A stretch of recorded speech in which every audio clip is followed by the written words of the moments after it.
And what is going on, everybody? My name is Travis, and welcome to SF Bay Area Sports Talk. Hope everyone's having an awesome day today. Welcome to my World Series preview plus predictions.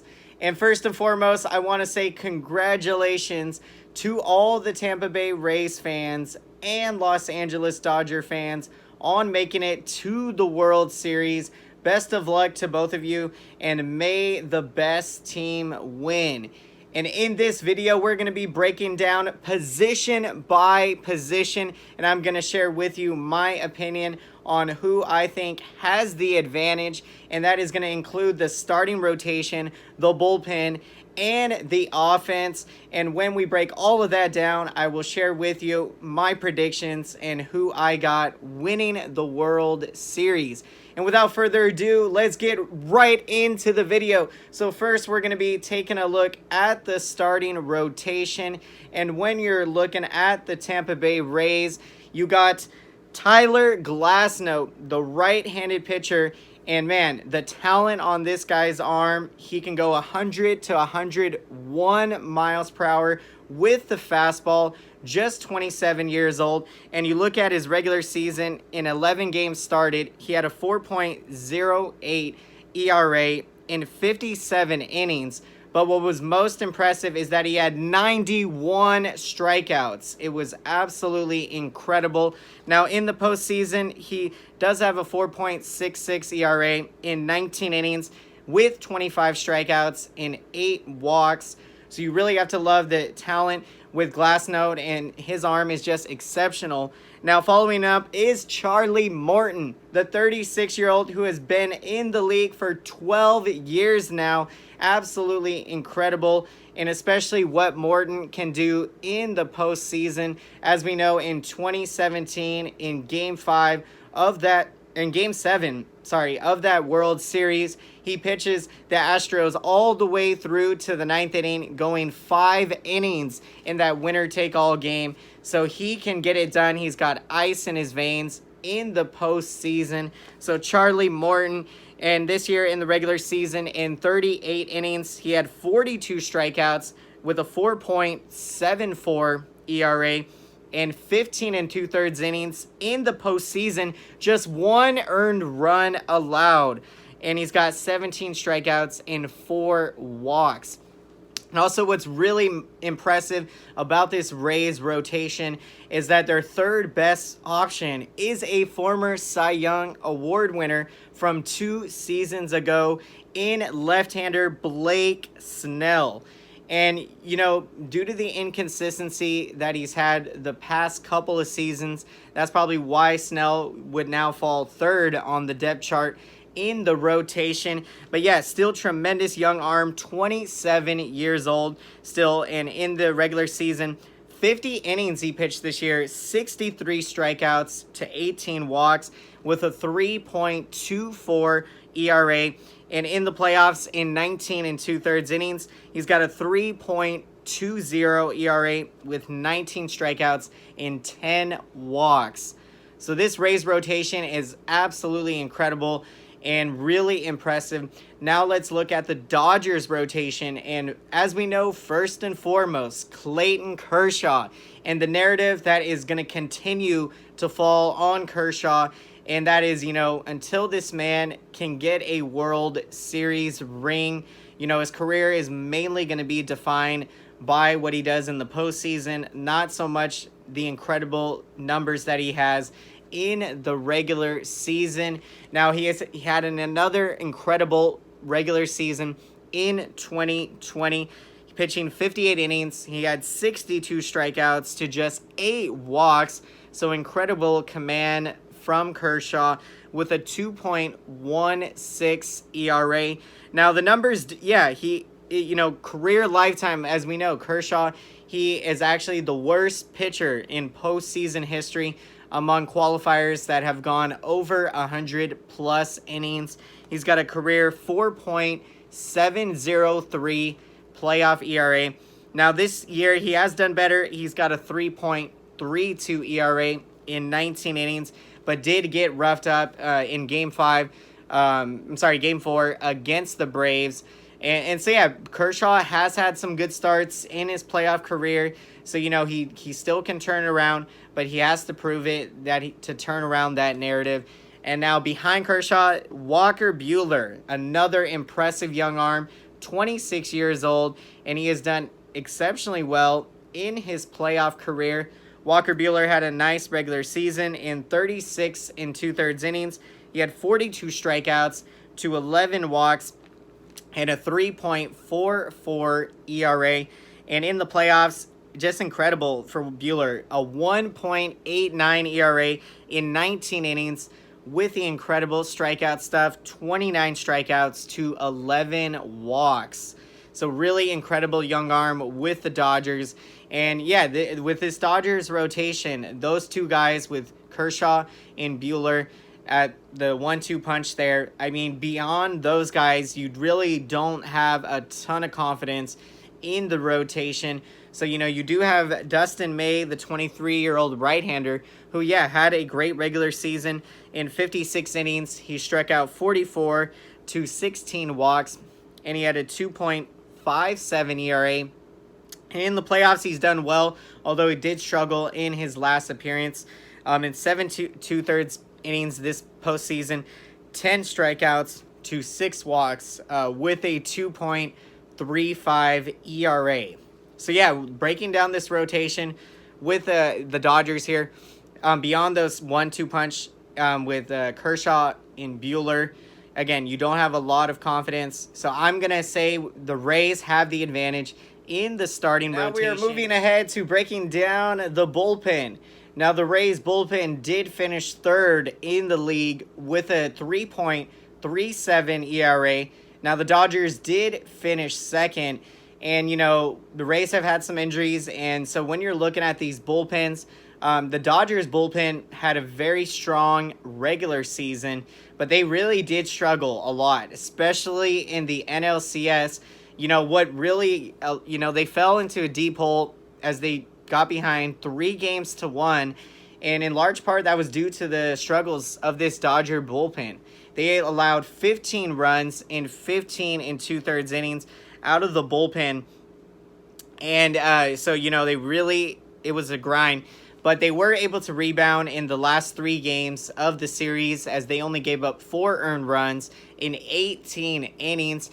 But as we talked about with the starting rotation, with that being the Rays' strong point, and these bullpens, again, they're both top 3 in the league. Rays third, Dodgers second. I feel like with the Dodgers, I feel like their bullpen is probably going to be asked to throw a lot more innings. So, they could be susceptible, having to throw a lot more pitches and stuff. So I feel like in this case, with these two great bullpens, I'm going to side with the Tampa Bay Rays and give them the advantage in the bullpen. So overall, pitching-wise, I believe the Rays do have the advantage on the pitching side of the Alrighty, guys, now we are moving to offense, and we're going to do position-by-position breakdown. I'm going to share my opinion of who I got with the advantage. So let's take a look at the catcher position. Now, for the Tampa Bay Rays, you got the 29-year-old Mike Zunino.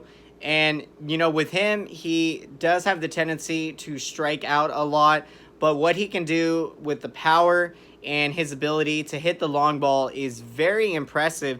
And in this postseason, he's hit 4 home runs, including a big home run in Game 7 of the ALCS. And now also the Rays do feature Michael Perez. And so when we're taking a look at, from the Dodgers perspective, at their catcher and, Will Smith, very young catcher, just 25 years old. And wow, he has looked very impressive. He had a 5-hit game in the division series. And of course, he came up with a big 3-run home run in Game 5 against the Braves off of Will Smith. So Will Smith, 10 hits this postseason with a 222 average with that big home run. And he can knock in some runs too. He's got 11 driven in for Will Smith. And so, looking at, both of these, I think you got to go with the Dodgers for the advantage. A young catcher, just 25 years old, that, has shown he can get those big hits in the big moments. And yeah, that's so yeah. For the catcher, I have Dodgers with the. All right, we are now moving to first base, and when you're looking at the Tampa Bay Rays, they got a platoon situation here at first base. You got the lefty G-Man Troy, 29 years old, and he has been hitting extremely well in the playoffs, hitting 290. He's got a couple home runs and 4 driven in. Now, also, the Rays, you got the righty Diaz, Yandy Diaz. Now, he hasn't hit quite as well at the plate, but he is still drawing his walks. So he's hitting 125 this postseason, but does have 9 walks. So, of course, G-Man Choi, he has been getting, he's been doing exceptionally well with the bat. And now when we were taking a look from the Dodgers side of things, you got Max Muncy, incredible talent, who had back-to-back 35 home run seasons in 2018 and 2019, and he had as many as 98 RBIs last year. Now, Muncy did struggle in the regular season this year. He hit just a $192, but he did still have 12 home runs in 27 driven in. Now, Muncy did appear to find his swing in the NLCS. He absolutely came alive. He walked 9 times in the NLCS, and he also came up with some big, 4 extra base hits in the series, and he had 2 home runs. So with Muncy finding his, swing right now, you got to take the Dodgers. They have the advantage at first base when you're taking a look here. So that is what I'm All right, now we are moving to the second base position. And with the Rays, you got Brandon Lowe, the 26-year-old who hit 269 with 14 homers and 37 RBIs. Now, in the postseason, he has really struggled, hitting just a $115 with 1 homer and 2 driven in. Now, you also got the 26-year-old Mike Brussel, who had an incredible regular season, hitting 302 with 5 homers and 12 RBIs. And now in the postseason, he also has struggled, hitting just 222. And he does have 1 home run, the big home run, as we know, in the Game 5 of the American League Division Series against the Yankees. So, yeah, you got a kind of a platoon situation there at second with the lefty Lowe and righty Brussel. Now, the Dodgers side of things, you got Chris Taylor, 30-year-old, who has had some very nice seasons. And, he can play the outfield, play the infield. So, Taylor hit 270 this year. He had 8 home runs and 32 RBIs. But he has really struggled this postseason. He does not have any homers or any runs batted in, hitting just 200. Now, the Dodgers also have Kike Hernandez. He's hitting he hit 230 in the regular season with 5 home runs and 20 RBIs. This postseason, hitting 222. He's got a couple homers with 2 RBIs. So, yeah, I'm going to go with the Rays here as they got the advantage at second base. All right, now we are moving to shortstop. And when you're looking at the Rays, you got Willy Adames, and man, oh man, he has been putting on an absolute clinic with the glove this postseason, and especially in that ALCS, doing everything with the glove, but hasn't been able to transition over to the bat. He has really struggled with the bat, hitting just a $132 in October. Now, with the Dodgers, you got Corey Seager, who did win the 2020 NLCS MVP for his spectacular performance with 5 home runs in the NLCS, and he hit 307 in the regular season. So not only is Seager, a great defender at shortstop, but he is a premium superstar there and still very young and getting better. So, in this case, you with the advantage, got to go with the Dodgers here when you have a good defender and a guy that is, doing just incredibly well with the bat. And, yeah, Willy Adames, incredible defender, but, yeah, does not hit quite as well as Corey. All right, and now we are moving to third base. Now, with the Tampa Bay Rays, they can do a number of different things. They have 3 different guys that they can essentially rotate to play third base. And now we mentioned Yandy Diaz. We also mentioned Mike Brussel. He can play some third. And now Joey Wendell also is a guy that can play some third base. Wendell is a 30-year-old, and he hit 286 in the regular season with 4 home runs and 17 RBIs. Now, he has really struggled in the postseason, hitting just 225 with no home runs and 2 RBIs. And now when you're looking at the Dodgers, as we know, Justin Turner, he's been with them for so many years now, and he has just been absolutely incredible. The man, year after year, putting up insane numbers. And I have no idea what the New York Mets, what they didn't see in Justin Turner, how they could let him go, and the Dodgers pick him up. And yeah, he's been a nemesis to my Giants and really to everyone in the league. And now Justin Turner did struggle a bit. He's been struggling this postseason. In the regular season, continuing his damage, he hit 307 with 4 home runs and 23 RBIs. But in the postseason, just hitting 209 with 1 home run and 4 driven in. Yeah, and Justin Turner, he's starting to get up there in age. He's 35 now. But with his experience and postseason experience and how well he is with the bat, the advantage here, I think you got to go with the Dodgers here. They got the advantage at third. All right, we are now moving to left field, and one of the most exciting positions, because we are talking about an emerging young star in this game, and that is Randy Arozarena in left field. I mean, wow. He becomes the first ever player in MLB postseason history as a rookie to have 4 3-hit games in the postseason, and he broke Evan Longoria's record of 6 home runs from the 2008 postseason, as Arozarena has 7 home runs in the postseason with 10 RBIs. And the man is still young, just 25 years old, hitting 382 this postseason. He has just broke out on the scene, and man, he is such an exciting talent. And now the Rays also have Austin Meadows, who can play some left field.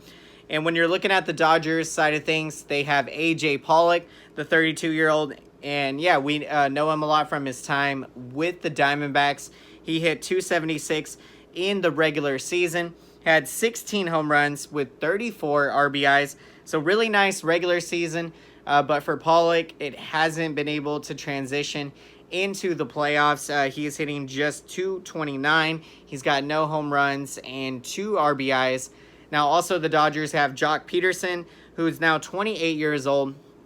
And he really struggled in the regular season, hitting a .190 with 7 home runs and 16 RBIs. But he has been really hot this postseason, hitting .375 with a home run and 5 RBIs. So yeah, looking at both of these teams, got to go with the Rays with the advantage. You have an emerging young star in Randy Arozarena. So Rays, it's just incredible watching this man play. So Rays with the advantage in left. All right, and we are now moving to center field. And very exciting, because we're talking about some incredible defense, superhuman, Superman defense. You got Kevin Kiermaier with the Rays, perhaps the best defender in all of baseball, and he really put on a show for us in the ALCS. Kiermaier, the only thing is, though, he hasn't been able to do it quite as well with the bat. He's 30 years old now, and he's hitting he had 217 in the regular season with 3 homers and 22 RBIs, but has slumped in the postseason to a 194 batting average with 1 home run and 4 RBIs. So yeah, Kiermaier, incredible defender, but yeah, with the bat, could definitely do better. And then when you're looking at the Dodgers, they have an incredible young superstar in Cody Bellinger. He is an incredible defender and, just an exceptional hitter. Bellinger in the regular season did struggle. He had 239. Power numbers still there, though. 12 home runs and 30 RBIs. But in the postseason, he's still coming up with those big hits, hitting 250 with 3 home runs and 10 RBIs, and he did get the big home run in Game 7. I believe it was the 8th inning, to give the Dodgers a 1-run lead. So that was huge, and yeah, the defense that he does out there, he is an incredible athlete. So yeah, looking at when you're looking at these two sides here, Kiermaier, incredible defender, not quite as good with the bat. But with Bellinger, he can do it all. Incredible defender and has an exceptional bat. So in this case, I have the Dodgers with the advantage in center. And so yeah, now we are moving to right field, our last position breakdown. And then I'll be able to share my final predictions on who I have winning the World Series. So in right field, you got Manuel Margot with the Tampa Bay Rays. And another similar situation like Kiermaier that we discussed. Incredible defender with Margot, but yeah, could definitely do a lot better with the bat. Now, to give Margot some credit, he has come on strong in the postseason. So you look at his regular season numbers, he hit .269 with 1 home run and 11 RBIs. But in the postseason now, he's got 5 home runs, hitting .256 with 11 RBIs. In 3 of those 5 home runs came in the ALCS. So Margot really starting to come on strong with the bat. And now as we look to the Dodgers, of course, they got Mookie Betts, incredible superstar there, who is now signed for 13 years now. I mean, just crazy, that deal. And I think it's like almost 400 million plus dollars. So Mookie Betts, incredible regular season. He hit .292. This is a former MVP in the league, and he hit 16 home runs this year with 39 RBIs. Now, Betts has struggled in terms of with the long ball this postseason. He doesn't have any home runs. Still doing incredibly well, batting average wise, hitting .311, and he's got 5 RBIs. And man, he's been making some incredible catches as well in the outfield. So yeah, looking at these two, with Margot, incredible defender, not quite as well with the bat, but is starting to pick it up strong. And you got Betts, the former MVP, an incredible 5-tool superstar player.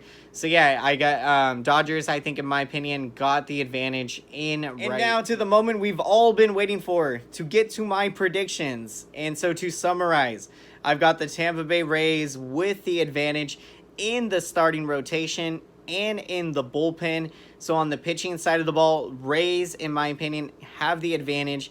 Now, offensively, in my opinion, Dodgers have the advantage. Their lineup is just absolutely incredible. I mean, 1 through 9, they have an all-star lineup, and so they can do such incredible damage. So they have the most explosive offense here. So this is going to be a really fun matchup. You got strong pitching going up against strong offense.